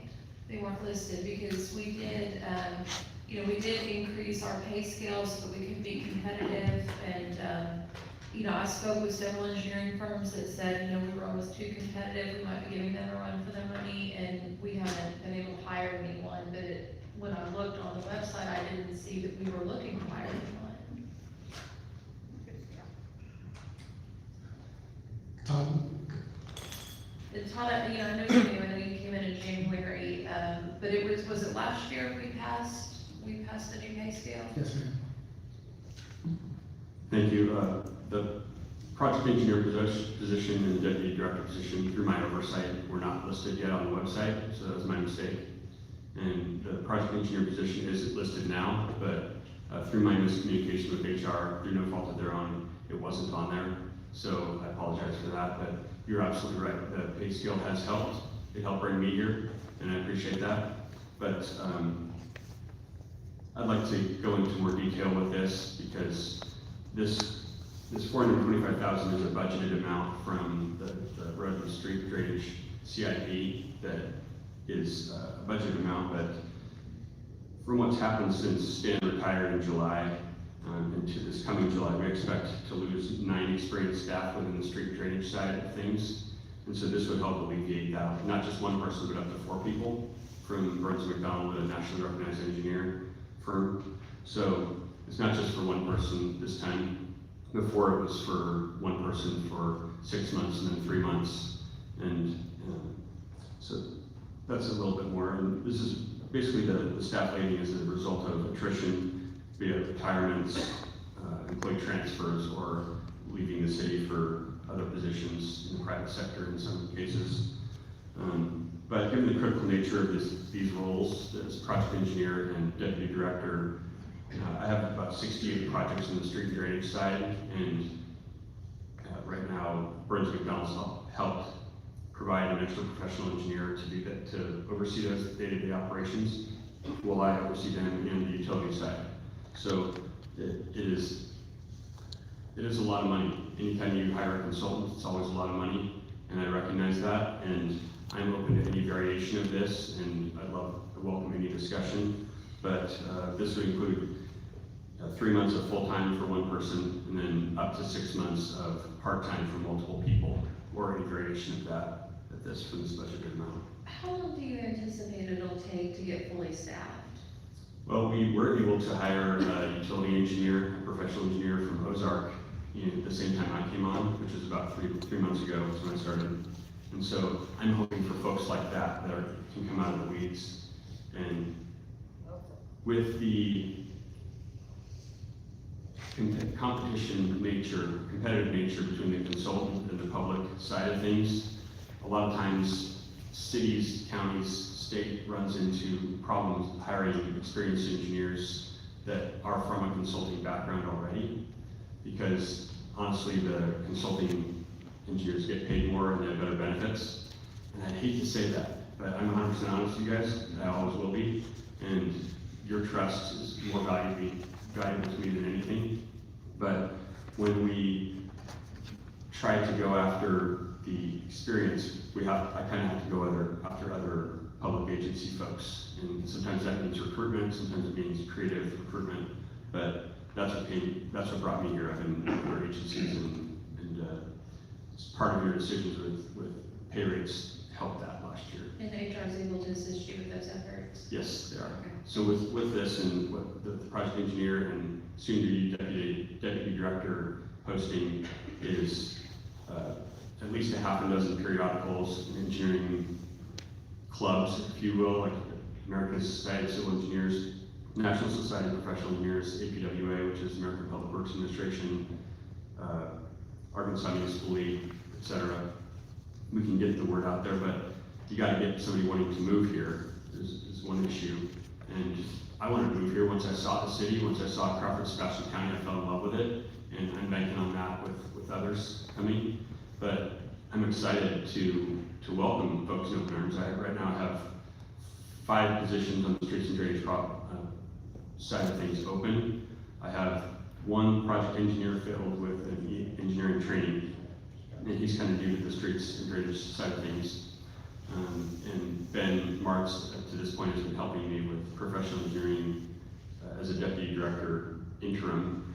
But I have 3 other project engineer positions that are not filled, and this will help supplement while they are able to be filled. So one thing I wanted to add too, so the total salary in the budget for the engineering, streets and drainage side is $1.47 million for the year. That's what's budgeted for the 2026 fiscal year. We are on track to spend right now $905,000 in salaries. So that means if we were fully staffed, we'd have $532,000 that we'd be spending fully staffed.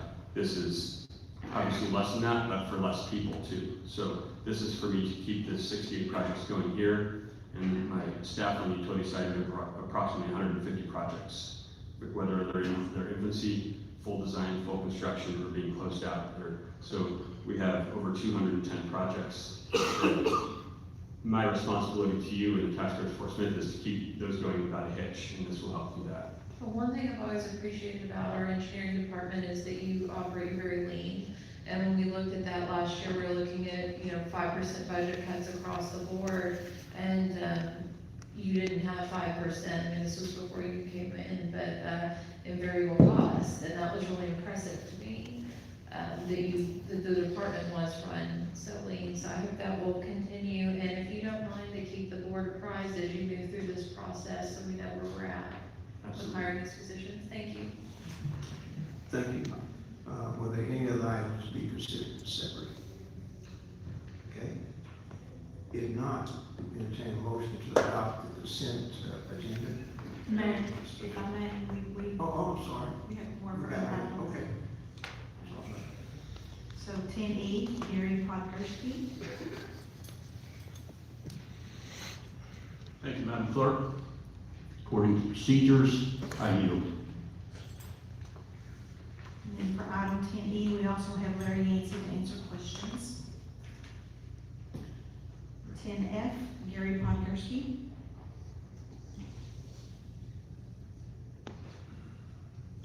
Thank you, Madam Clerk. In accordance with procedures, I yield. Item 10F, Gary Podgorski. What that was, I'm sorry, G, 10G. Thank you, Madam Clerk.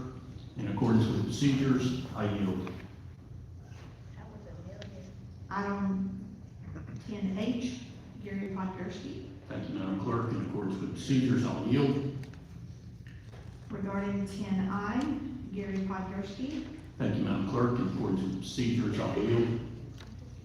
Regarding 10J, Gary Podgorski. Thank you, Madam Clerk. In accordance with procedures, I'll yield. Regarding 10K, Gary Podgorski. Thank you, Madam Clerk. In accordance with procedures, I'll yield. Regarding 10L, Gary Podgorski. Thank you, Madam Clerk. In accordance with procedures, I'll yield.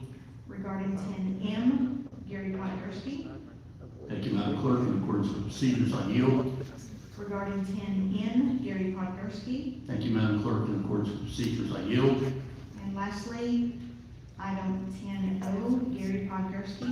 Thank you, Madam Clerk. In accordance with procedures, I'll yield. That is all. Thank you, Madam Clerk.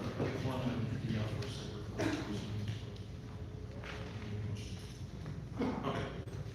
Make a motion to approve all items, item 6F, or 10F.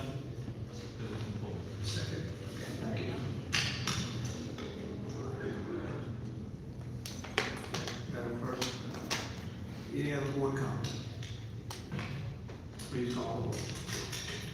Directors Christina Getsavis. Yes. Settle. Yes. Martin. Yes. Rigo. Yes. Good. Yes. Kemp. Yes. George Getsavis. Yes. It's approved, 7 in favor and 0 opposed. This is how millions of dollars get spent Now, every day. Official forum, I'd like We to. do need to consider 10D. 10D. We can pull it up. Okay. Thank you. I'd like to, tip my hat to the men and women that worked, just recently. They responded in an amazing way, and we thank you for that. Director Rigo, any comments? No, thank you, Mayor. Two things. One, more macro and one a little bit closer to home. But I just wanted to speak personally and on behalf of my family for a minute and just say I know I probably share what a lot of people are feeling on our continent here the last handful of days. Just real pride with the Artemis II space mission. I mean, the crew, Reed Weissman, Victor Glover, Christina Cook, and Jeremy Hansen from the Canadian Space Agency just represent the best of our two nations. They've got decades of military service amongst them. They've got 11 college degrees between the four of them. They've gone the farthest human beings have ever gone away from planet Earth. The solar eclipse photos that they shared from last night are absolutely stunning from the dark side of the moon. The Pulitzer, if they don't win the Pulitzer Prize for photography, they should just shut that committee down. And even pilot Victor Glover has shared openly on multiple occasions during the trip about his Christian faith. And it's just been amongst the most inspirational things I've ever seen in my life. It's something we should all take a great deal of pride in. It's history that we're living right now.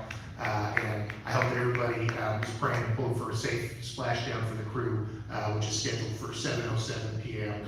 On Friday.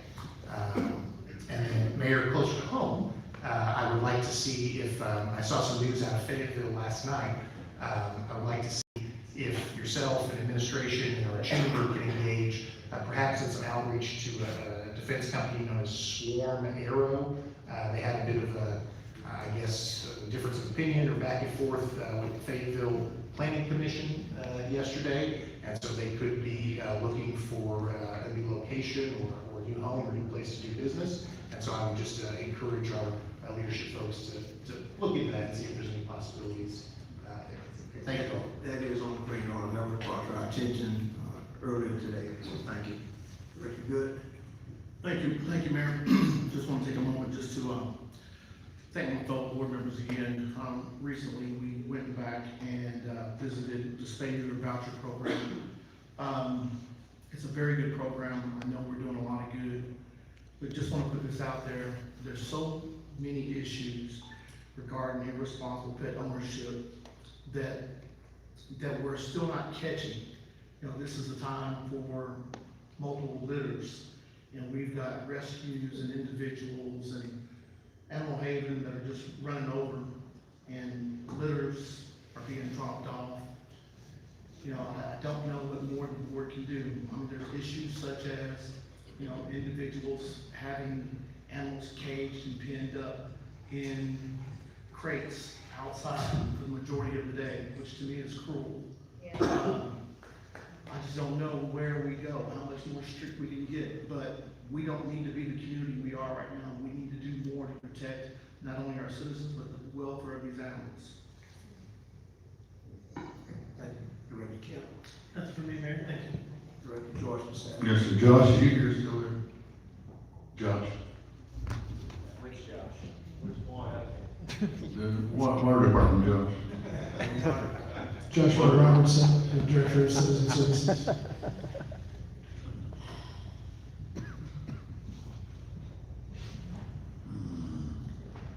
Josh, we talked before the meeting, and you're aware of what's going on with these water bills, correct? Am I on? Yeah. The ones that you were indicating, I believe, on social media, we did research, and there's no issue. We're working with those customers to find out why they had a high bill, or one was a non-sufficient fund payment. So there's just different reasons for these.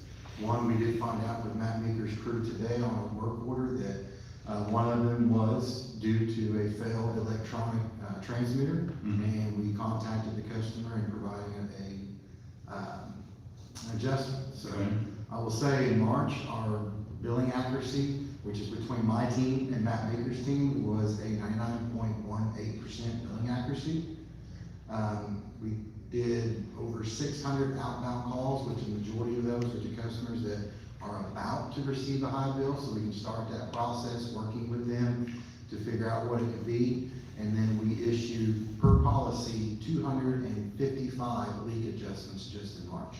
Just in March. Okay, here's the issue is, the customer knows their bill's high. And I think the city does too, because if their bill goes up 300%, wasn't not, Lance said that would count as flagged? Yes, over 10%. Over 100%? 300%, we do a reread, yes. Okay, and if the reread is inaccurate, they get a refund, right? If the reread comes back that the read is inaccurate, we change that read before the bill goes out.